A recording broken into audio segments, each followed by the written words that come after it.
What's good? What's good, everybody? Welcome back to another episode of the Urban Platform Speaks.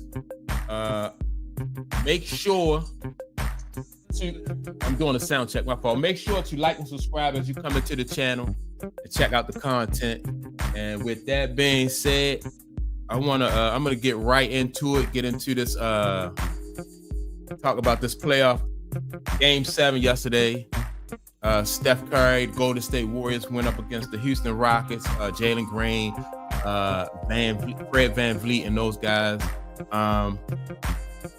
It's a good game. I think the Golden State Warriors made me look like a basketball genius, man. I was telling people what Golden State need to do to advance, right, to get past this game 7. And I don't know if they saw the show or not. That's what they did, man. They Steph Curry, man. I gotta commend Steph Curry for the game that he played, right? Because going into this game, everybody already knew that you gotta keep Steph Curry under control. You gotta stop Steph Curry, and so that's Steph Curry is the main focus. But what I liked about Steph Curry is he didn't force the game at all. You know what I mean? He was more so of a facilitator. What's going on, Jim?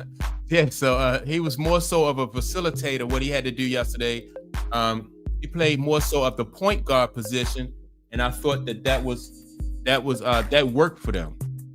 And a big part of their success yesterday was the guy Buddy Hield, right? Buddy Hield, man, shot lights out.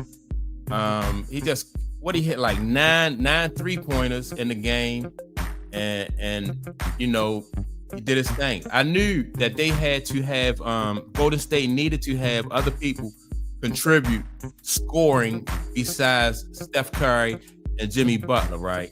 And so right out of the gate, Draymond Green hit their first 5 points. So with Draymond Green hitting their first 5 points, it let Houston know that you gonna have to respect Draymond Green as far as scoring. You wasn't gonna be able to back off of Draymond Green.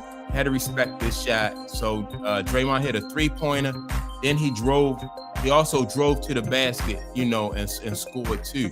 So that was big to kind of come out and set the tone and let Houston know that, you know, that you're gonna have to respect everybody that's on that court as far as scoring. And yeah, man. So and Jim from up north said that Buddy Hield played great defense. And so let me talk about Buddy Hield, right? Buddy Hield did a few things that surprised, like the 3-point shooting for Buddy Hield didn't really surprise me. But it was a couple times that Buddy Hield was able to, and I said this Sunday and I was wrong. I said the thing about Buddy Hield is if Buddy Hield have to put the ball on the floor, he's not as effective, you know, as when he's shooting the 3. Because the 3, you know, that's his forte, is that 3-point shot. But a couple times Buddy Hield got into the lane and he hit a floating, you know, like a floating jumper over the defense. A couple times, like somebody ran at Buddy Hield one time, and then Buddy Hield kind of like sidestepped him and then, you know, put the ball on the floor and he hit a 3-pointer then. So he made a couple moves yesterday in that playoff games that were, in my opinion, they were like kind of uncharacteristic when it comes to Buddy Hield. So Buddy Hield played outstanding, you know, and Jim said he also played good defense, right? So that's, you know, that was another plus, because Buddy Hield is not known for his he's not known for his defense. But the Golden State Warriors are a very good defensive team. So, I wouldn't expect anything less from anybody that Steve Kerr put on the floor. You know, you got to perform defensively, right? Let me get to this comment. Welcome to the chat, Purebred. So Purebred said it was clear from the jump in the building, the Warriors came out with a championship swag, and see, that's it. They definitely had that championship swag, right? Buddy Hield said after the game, once they were, he was talking, I think he was talking to Shaq and Charles, and he said that the day before the game, they had a team meeting, and Draymond and some of the, some of the older guys stood up in the room and just said that, gave them guys a speech and let them know that they had confidence in them and that they were going to need them, the role player guys in order to get, through this next game, Game 7. And Buddy Hield said he got kind of emotional about it, but he said it also gave him the confidence to go out there and do what he had to do. He already knew that he could do it, but that right there, that when they co-signed that, that just pushed it over the top. You know what I mean? And so let me see. We never ran Buddy Hield off the 3-point line. Yeah, I mean, I seen at least once or twice they tried to run him off of there because that is purebred. That's his shot, and that's what you don't want him to. That's the shot that you don't want to give Buddy Hield. You know what I mean? And so, and another reason why Buddy was getting those shots though, those 3-pointers purebred is because Steph, they didn't want to let Steph start getting off. So they made, and when I say they, I mean the Houston Rockets made a conscious decision to kind of play off of everybody else and focus on Steph Curry, which that's what a lot of teams do. So they focused on Steph Curry and the guys who they left open or who had, a little bit more daylight than Steph Curry, they hit those shots now. And so that was, in my opinion, that was like what really, that was the big difference in the game. The role players for the Golden State Warriors held them down until Jimmy Butler. Now, I'm not sure how many points Jimmy Butler had, but I know that Witchcom had 33. Buddy Hield had 33. Steph Curry had 22, and I think most of Steph Curry's damage he did in the second half, right? And so, like I said, with Steph Curry, he played more so of the point guard. He facilitated yesterday, especially during the first half. He facilitated. He also, he protected the ball, which was big. In this, a Game 7 and in the playoffs anyway, you can't afford to turn the ball over. You want to protect the ball as much as possible. And that's what Steph Curry did. You know what I mean? And so when it comes to like championship type performances, that's what I think like Steph Curry just really demonstrated like his championship pedigree. He gave the team what they needed yesterday.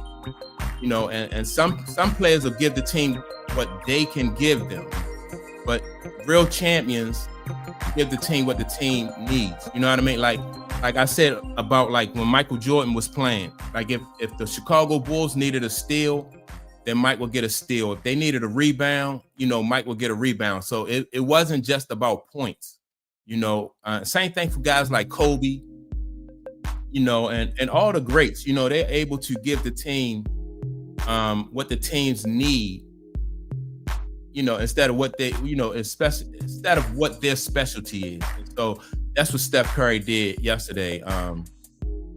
Yeah, man. And so let me see what Jim said. Jim's purebred T, the Rockets really played well. They just couldn't hold up at the end. And yeah, I think they went big. I thought, and I knew the Rockets was going to go big. And that big lineup for the last 2 games have really given Golden State some problems. And so when Golden State almost like they figured it out, right? They knew they was going to go big. And so Golden State, as long as they were able to keep that floor spread and make those big guys have to cover like a larger area, I thought that was, Steve Kerr game plan or his counter to what Ime Udoka did. I thought that was, that was good coaching. It was like watching a chess match, going back and forth. Like I said, going into Houston, Game 7, on the road, I knew it was going to be tough. But, they pulled it out. They definitely pulled it out. And so, let me see. I've been a Jalen Green. Let me see what Purebred T said. I've been a Jalen Green supporter this entire time, but last night watching him hide from the ball, it's hard to even argue his case anymore. So my thoughts on Jalen Green is, I think Jalen Green, he don't have a ton of playoff experience, right? So I'm just going to chalk up his performance to like a learning performance, you know what I mean? Until he really gets used to that playoff type atmosphere. I wouldn't, if I'm Houston, I wouldn't give up on Jalen Green or try to move on from Jalen Green. I know after the game, I was listening to Jalen Rose, and Jalen Rose said that, there's a possibility that Houston could be shopping Jalen Green around. And in my opinion, I just think it's too early for that. Right? I think it's too early to be shopping Jalen Green around. I think Jalen Green on this team could be what Jason Tatum is to the Boston Celtics. And because you have, Amon Thomas for the Houston Rockets. That kid played out of his mind. I think he played great offensively, and he played, defense. He played great defense. So in my opinion, he could be on this team. He could be like what Jalen Green is on the Celtics, right? But I don't think I think you got to give him a chance, because who would you replace him with? You know what I mean? If you go to the draft and try to replace him, ain't no guarantee you're gonna get somebody of that caliber, with that talent. So Purebred said, you have to move on. If he does this again, then what? His value is, will be shot. I don't know. I just would stick with him. Like I said, the same way the Celtics stuck with Jason Tatum, and look what it paid off for them. It paid off for the Celtics. They wound up getting a championship out the deal. Now they looking to try to repeat with the Celtics, so I would give him time. Let me see what does Adam have to say. I have a question. If Steph lost, do you think it would even be the end of his era? No, I don't think so. If Steph had a loss yesterday, I don't think it would have been the end of his era. I think that because they have Jimmy Butler, I think they might have wanted to run it back again. But I also think that they realize that, right now, Adam, I think they realize right now that, this point in time is this is like a wave. And Draymond Green said it right after Jimmy Butler came to the team. Draymond, he just said that with this team, once they got Draymond, everybody just felt like they could do it again. They could they had that final piece that could get them over the hump and get them to the championship. Now, I don't know if they'll make it all the way there. I know that this Dallas, playing in this next series against the Timberwolves, I know that's going to be tough, but yeah, man, I think, in my opinion, though, I think they would have tried to run it back personally. Tatum and Brown never folded like he did. Yeah, Tatum, and a lot of people think that Tatum for the Celtics he still don't to this very day, after winning a championship, Tatum still don't get the respect that he deserved. So people have been saying that, and sometimes in big games, Tatum didn't play up to expectations. So, but never Brown though. Brown has been the one who's always stepped up and and played tough and played hard. He was more consistent in my opinion, in those tough games for the Celtics. But I wouldn't, not if I'm the Rockets. Now, some people have been saying also that the Rockets could possibly get, and I want y'all opinion on this. They could possibly get Kevin Durant, and somebody even brought Giannis into the situation. Let me see. Adam says real quick. Adam says, my last question: do you think Boston can repeat?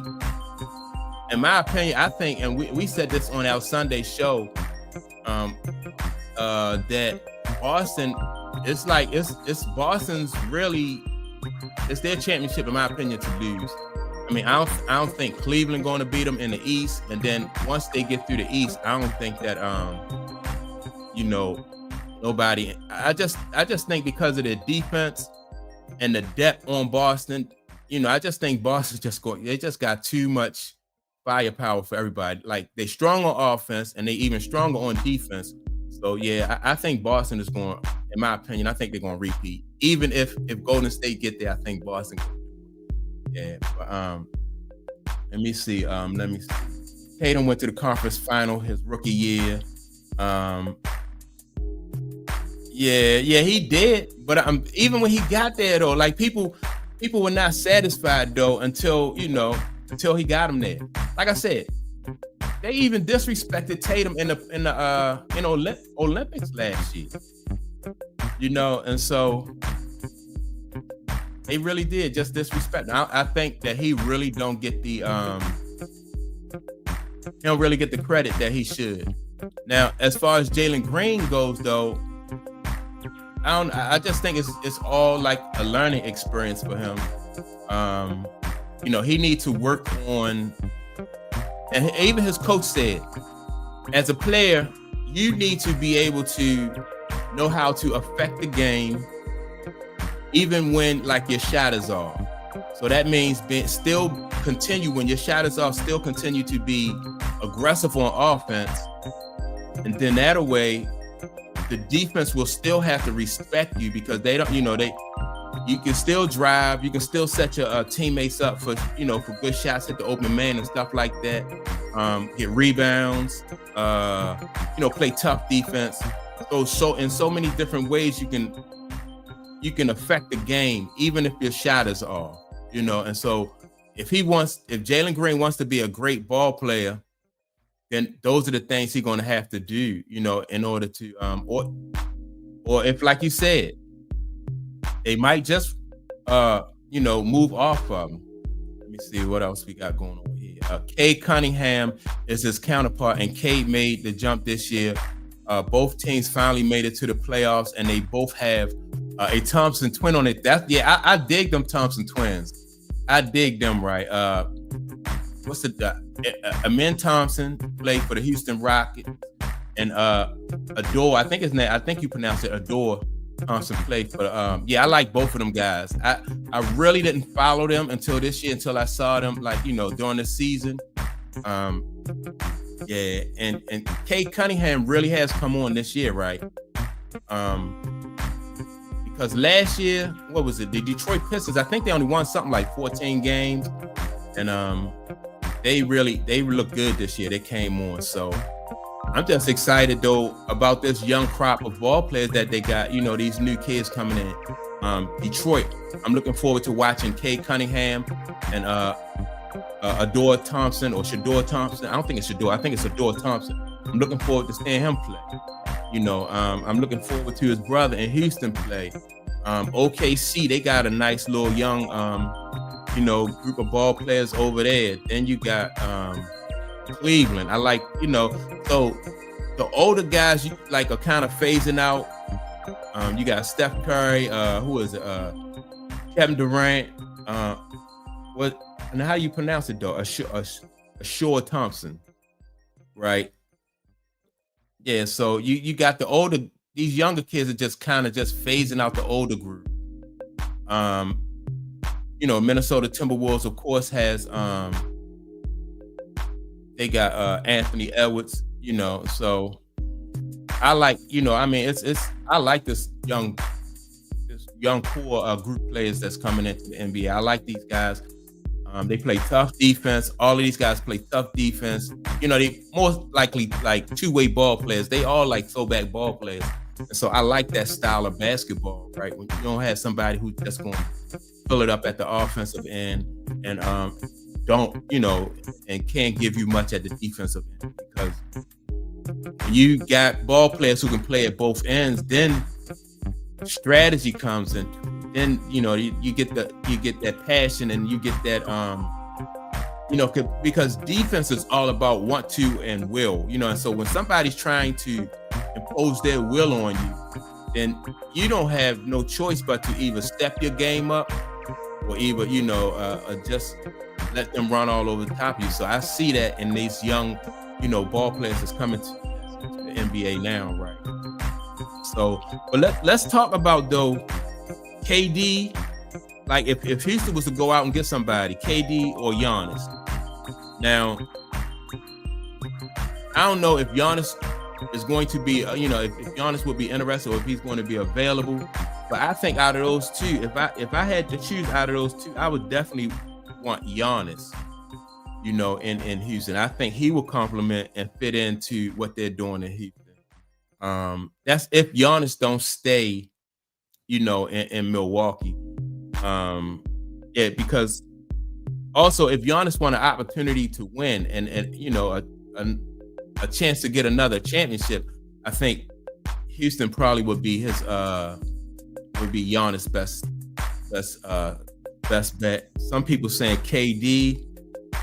Like, I don't know, how would KD fit in with this young group of players? He would probably, if KD went to Houston, KD would probably more so be a role player, I would think. And I don't know if KD, if he will allow himself to play that just be a role player, because like I like the young group, their core. Now he would have been able to fill in for Green, like when Green going to these shooting slumps, or he's not playing aggressive, then you can have KD out there picking up that kind of slack. But I just like these guys, and if I'm Houston, I definitely don't want to move off of Jalen Green. I know people down on him right now because of his performance in the playoffs, but I definitely wouldn't move off of him. Not right now. Let me see let me see. Purebred says that I hate that the Rockets tanked 4 years and never got a number one pick. We missed on Cade. We got Jalen, who is Bronco, and we got Jabari. Wemby, we got Thompson, and this year we took Reed over Castle. I think overall, though, Houston put together a really good team. I think they put together a good team, and I think they have a and their coaching staff. I like this guy, Ime Udoka, for this young. Like when you have young players coming into the league, and then you have a coach like Ime Udoka who stresses defense, and he stresses like mental toughness and stuff like that. I think that's good. I think that's good. Now, Cade Cunningham, I like Cade. I've been following Cade Cunningham ever since he was he played in college. I think what he played at Texas. I'm not sure what college he played at, but I like Cade Cunningham, and you can definitely see his improvement over the last couple years. And so I don't know, yeah, man. Let me see. We still need a number one option. Yeah, I mean, if you can't get this kid, I appreciate. Yeah, he played at Oklahoma. I thought he played at Texas. Okay, so Cade played at Oklahoma. All right, so yeah, I still you do need the number one option. I think that, like I said, Jalen Green can be that number one option but he needs to step his game up and be more aggressive and know how to contribute to the team in different ways, man. And so the difference, I think, between Golden State winning this game and Houston not being able to win it, I just thought it was just that championship experience that they brought to the table. Like Steve Kerr had a game plan, and his veterans was able to implement that game plan. And I know that Ime Udoka had some things that he wanted to accomplish, and by his team being younger and they not having the experience like that, they probably didn't execute the way he would have wanted them to execute. But again, that's the difference between those guys. You got veteran ball players versus the youth. But I thought it still was a good series, man, because Houston really pushed them. And I think, in my opinion, Houston pushed Golden State tougher, harder than I think that this next series, like the Timberwolves will. I think the Timberwolves will have a tougher time with Golden State than when I think than what Houston did. Let me see. Jalen literally stole minutes this whole series. Unplug any other 20-point per game shooter guard in this spot, and we win. I don't know. That's a good question. That's a good one though. So are you saying that if they had Cade Cunningham, and I could see that, like if you trade Cade Cunningham, because you'd have got more production, out of Cade Cunningham.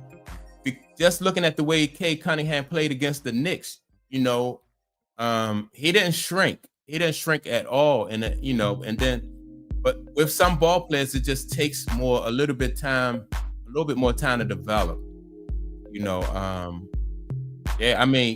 Cade Cunningham was more productive against the Knicks, than Jalen Green was against Golden State.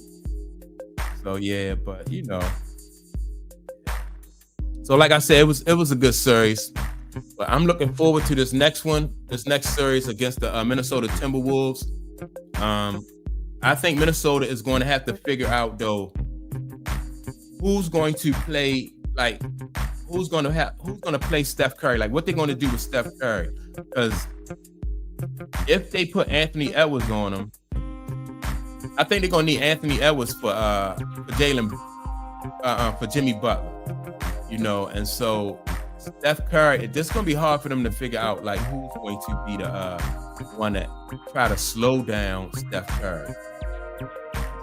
Everybody else played their role correctly. Jalen only played his game in game 2, and that's his job. Yeah, I mean, you can't really, like, I was like Fred VanVleet. I thought he played very good throughout this series. Ain't no doubt about Jalen Green really let his team down. And you had Şengün. I was impressed with Şengün. I mean, he was punishing Draymond Green and those guys in that paint.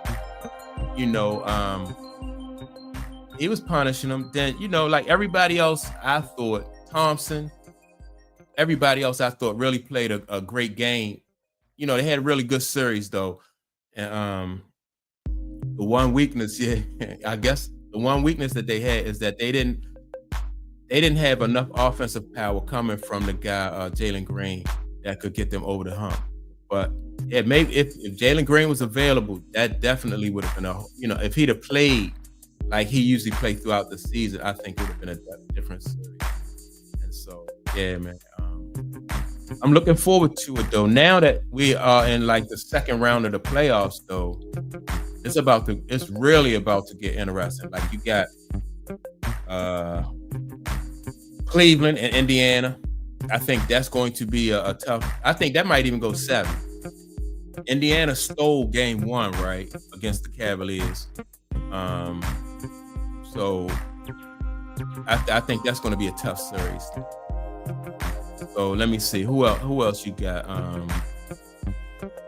don't know. That's the one I'm looking at though. I'm looking at Cleveland, the Cavaliers and the Pacers. I just think that's going to be a tough series, man. I don't think that because you got the number 1 seed going up against the number 4 seed, and Darius Garland missed another game.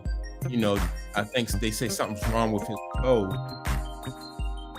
So, who knows if Darius Garland will be able to come back and get him out. But I still think that Cleveland can be successful without Darius Garland.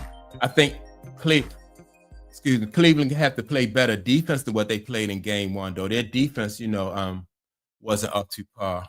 Let me see. When Jalen spoke after game two, he said in game one, his lights were bright. Like I said, supportive, bro, but we have to prove there's no alpha in the league. Nails don't make it any better out there either. I don't know, man. Like I said, I'm not really trying to give up on this kid already. He has limited playoff experience. Jalen Green has to learn how to play in the half court. Like throughout the season, because they play good defense and they got a lot of easy buckets, off of steals and turnovers and stuff like that, right? And so they fill in the lanes. And so they're not really playing a whole lot of half-court basketball. And that's what the playoffs is. The playoffs is like half-court basketball. And that's what Coach Steve Kerr said. As long as we keep this team playing a half-court, then we stand a chance. But no way that Draymond and Steph and Jimmy Butler was going to be able to keep up with them if they running, because that's what they did. Yeah. And I agree. Indiana did play a hell of a game yesterday. And so like I said, that's gonna be a good one. Let me see. Steph and the Warriors are now 2-0, 20-1 in the West Conference playoff series since 2015. That's pure dominance, right? Yeah, man, that is dominance. And so a reporter asked Steph Curry after the game. He said something to the effect that against Houston in playoff series, you are 5-0. And so he said, how do you want, how would you like to be remembered or thought of? He just smiled and said, I'm a winner, and that's it, man. That's winners. Like I said, winners just give the team what they need when they need it. And Steph Curry, throughout his career, not since day one, but I think for the bulk of his career, he's been able to do that. Even when they had, what's the guy name? When they had Kevin Durant, Steph Curry just did what he had to do for the team to win. He didn't stir up nothing or anything. He just went along with the flow. He just been even killed throughout his whole career. Yeah, man, he just been even killed. So let me see what else we got here. Do you think the Warriors will make the finals? It's gonna be tough because, like, the way I seen Denver play that game 7 against the Clippers, when you knew Joker was gonna show up for game 7, but then you had Murray. You had Gordon, then you had Michael Porter Jr. They played like this. They looked the same way they did the year that they won a championship. So if Denver play like that, it's gonna be tough to beat. It's gonna be tough. That's why I'm glad that Denver right now is playing OKC, and I hope whoever beat that series between Denver and OKC, I hope they go 7 games, man, and they just beat the hell out of each other, man. Because Steph, the optimal situation would be for Steph Curry and them to sweep the Timberwolves, get a lot of rest, because they're gonna need it for these next 2 teams. So Jim said, yeah, it's 50-50. If I guess he's saying it's 50-50, if the Warriors will make it all the way. But before the playoffs started, I did say that I thought that Golden State could come out of that West. And the West is tough. It's just tough.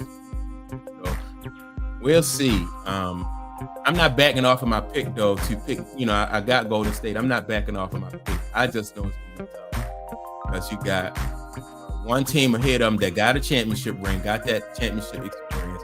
Then you got another. So I'm wondering. So purebred, are you disagreeing with the Warriors winning it all or what? I I don't know. I think they'll get there. I think they'll get there. I'm betting on it.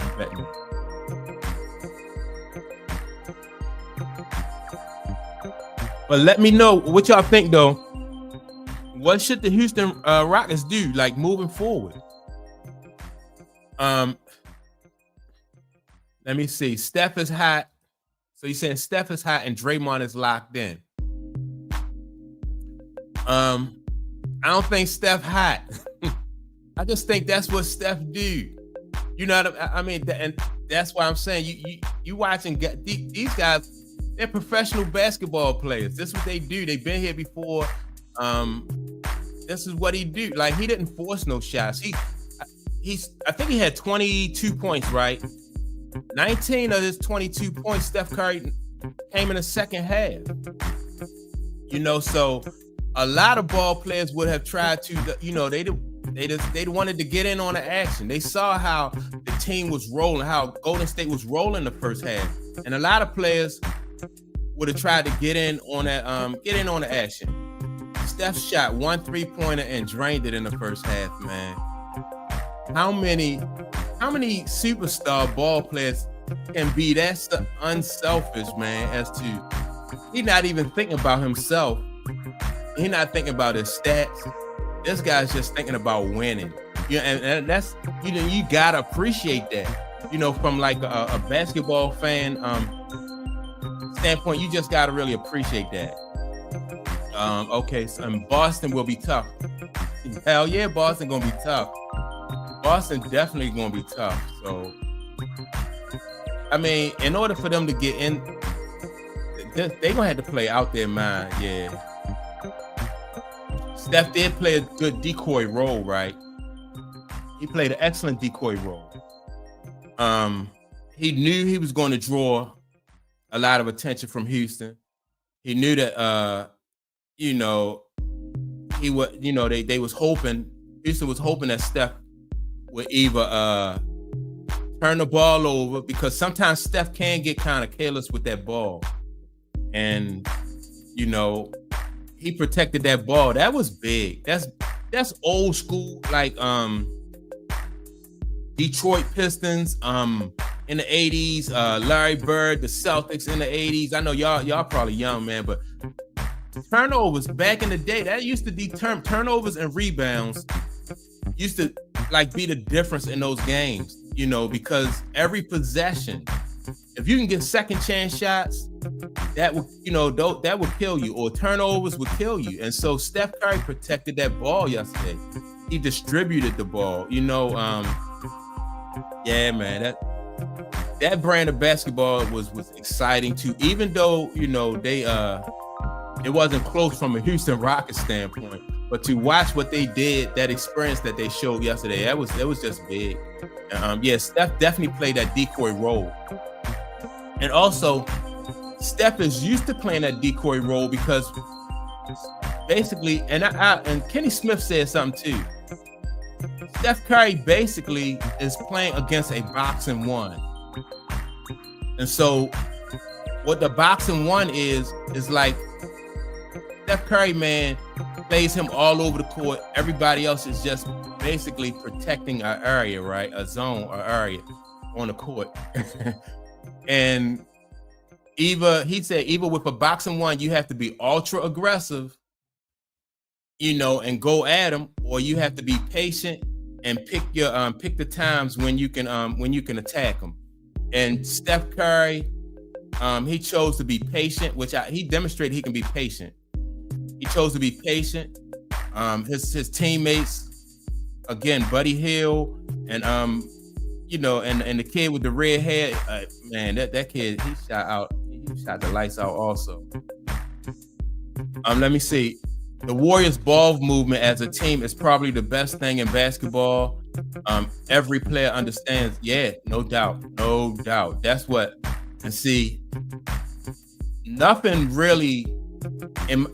breaks down a good defensive basketball team as when a team moving that ball like that.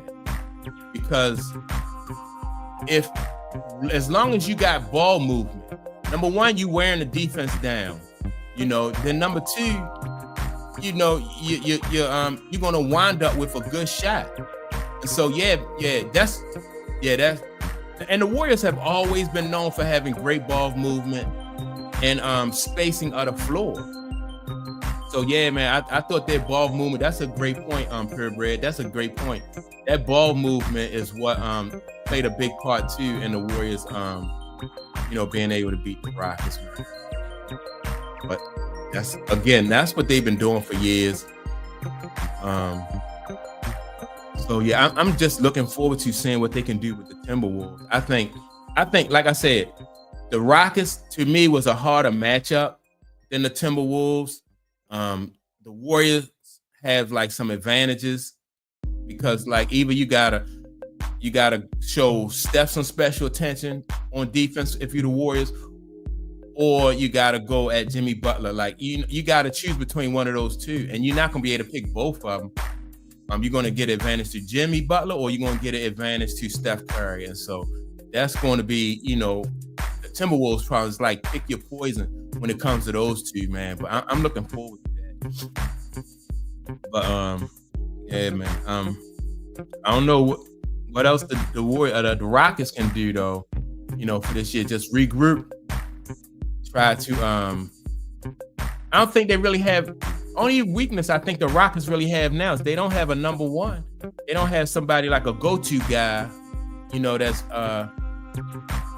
that's consistent.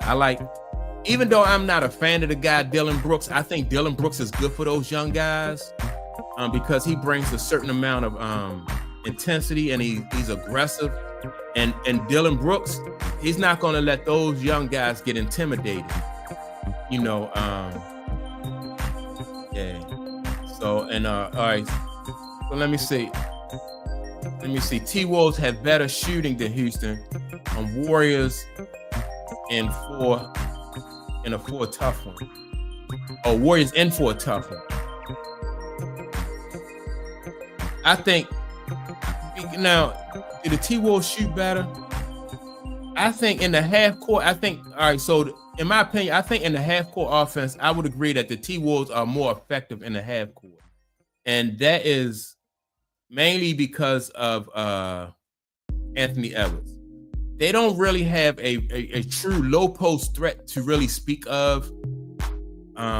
Like what's the guy named Gobert? I think Gobert, it depends on the matchup. See that with Gobert.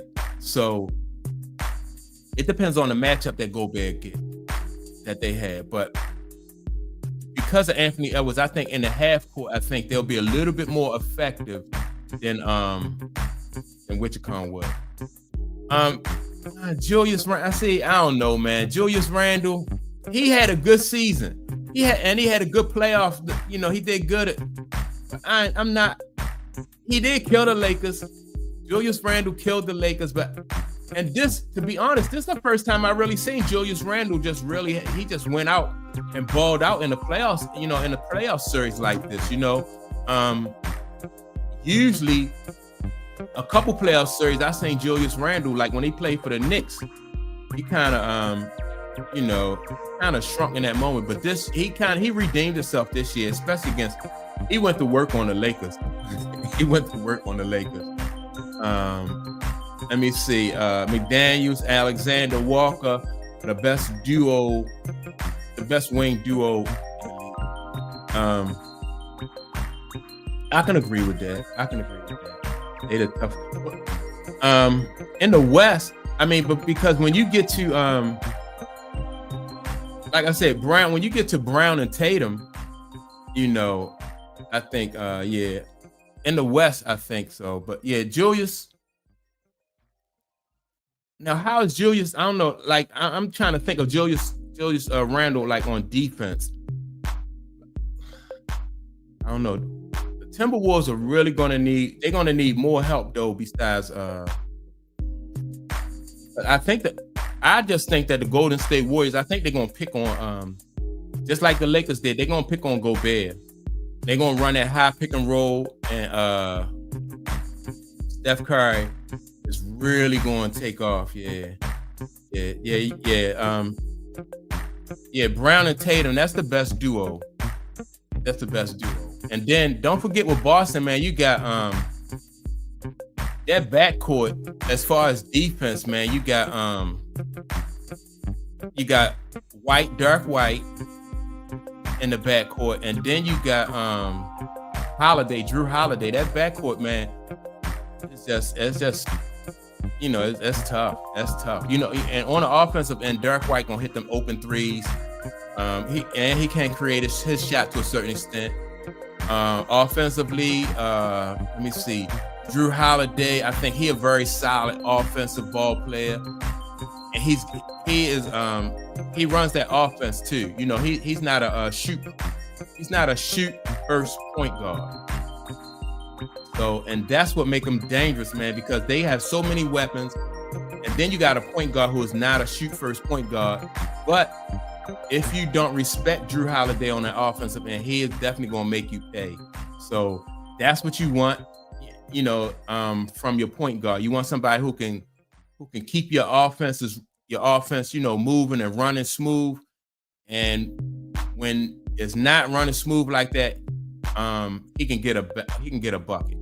And that's why he got 2 championship rings, right? That's why Drew Holiday got a ring with Milwaukee, and he got a ring with Boston, because of he'll run that offense for you, and he can score and play tough defense, when it's needed. So yeah, man. Yeah. So yeah, man. I just thought it was a good series. Like I said, I'm looking forward to this next round right here. Yeah, let me see. So Booker over Durant, because of age. For the Rockets, Booker over Durant. For the Rockets, let me think about it. Booker. Well, Booker can score. He gonna fill it up. He definitely gonna fill it up. The thing about Booker though, his defense though, I like Booker though, but I don't know, like his defense. Can he defend like at the level that the Houston Rockets are gonna want him to defend at? He definitely gonna be able to get them. Gonna be able. And he's a younger guy. He got more. He got more gas in the tank than Kevin Durant. I don't know. That's not bad though. I don't know who I would take out of those two, Durant or Booker. I didn't even think about Booker. Yeah, Booker could be out of. I don't know if Booker want to leave though. If he wants to leave Phoenix or not. I know that what's the other guy? Bill don't want to leave. They want Bill to leave Phoenix, but he don't want to leave. Bill's like a that dude Bill is like like a squatter. He not trying to leave at all. And once he set up tent. He there the duration. But yeah, man, I'm just looking forward to it. So yeah, let me know who y'all like though in this next playoff series. Do you like the Timberwolves, or do you like going forward? Do you like the Timberwolves, or do you like Golden State to get past the Timberwolves? You already know what I think. I think Golden State is going to be able to get past the Timberwolves. I'm going 6. I don't even think it's going to go 7 games. I'm going 6. I don't know. A lot of people probably going to be surprised by Anthony Edwards. Yeah. What you say? Come on, Mike. You want the Timberwolves? I got you, Jim. I know you want the Timberwolves.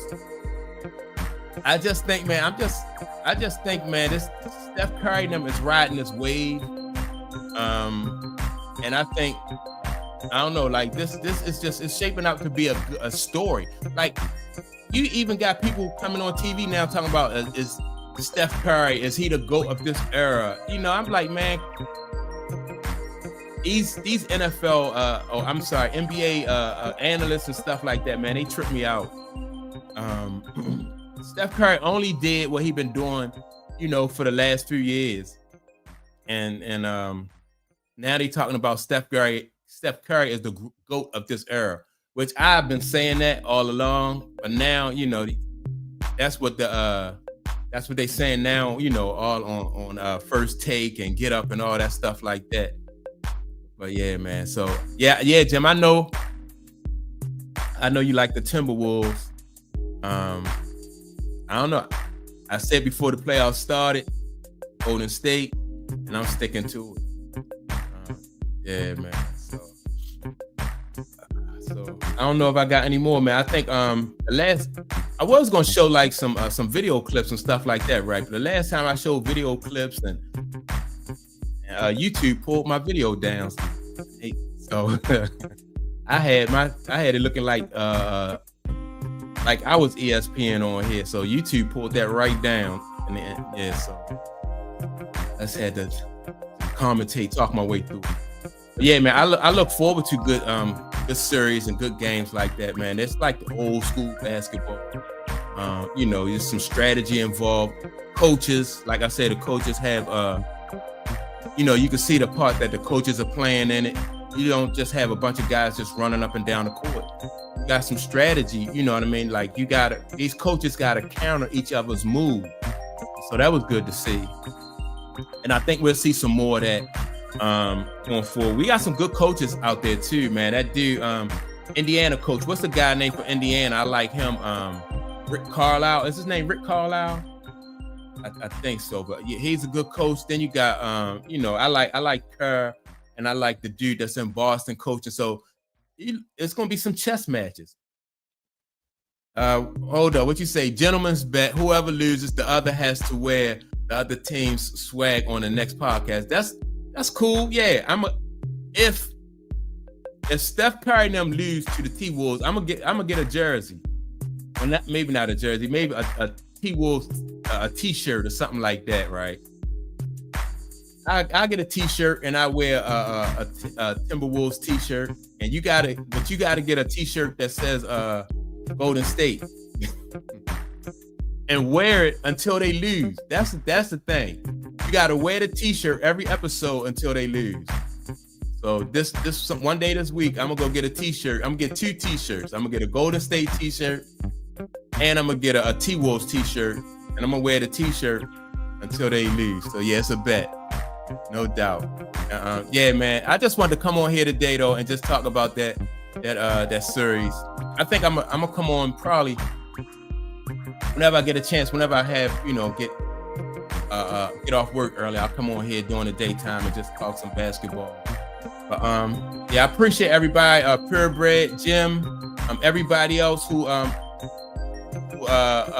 tuned in and participated. Yeah, man. So I'm gonna try to come back tomorrow and participate. But right, let me say, yeah. So make sure to like and subscribe to the channel. Appreciate everybody who participated in the chat. And we got one more comment. All right, yeah. Appreciate that, Jim. Appreciate you. Love the distraction. Yeah, keep it going through the week. Yeah, I'm gonna try to keep it going through the week. I'm gonna try to come back tomorrow and talk about whatever games we got. Games that come on tonight. Let you know what my thoughts are on the game. So yeah. With that being said, like I said, don't forget to like and subscribe to the channel.